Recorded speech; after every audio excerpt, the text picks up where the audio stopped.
we're getting close to the end here, but John in Sydney, Australia asks for the upcoming midterm elections, what sorts of voter restrictions do you anticipate? We touched on this a little bit, but what do you think are the most likely ones to be implemented ahead of next year's elections? So the one I mentioned before, this documentary proof of citizenship laws, these haven't passed. It hasn't passed on the federal level, but states have passed it. And so in Arizona today, if you go to register to vote in Arizona and you do not provide your identification, you will not be registered to vote, period. If you use the federal form, the one that we talked about earlier, you'll be registered to vote only for federal elections. You will not be allowed to vote for state elections. So that's people, real people being disenfranchised, far more people than under a voter ID law. These are people who are eligible voters, but didn't provide the right paperwork, and they're being disenfranchised.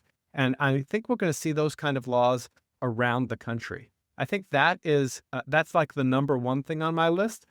There are also some attempts to try to make the use of the initiative process harder, because in some places you have like a Republican legislator and voters want to get redistricting reform through or some other kind of election reform. This happened in Michigan, and Michigan voters were able to pass some changes in laws, and then the legislature changed from Republican to Democrat. So in other states, there have been ways trying to clamp down, make direct democracy harder, which always hurts the minority in whatever state you're in, whoever's in the minority party. It's the same reason why Republicans wanted to pass redistricting reform in California. It's another way through. So I'm looking at those.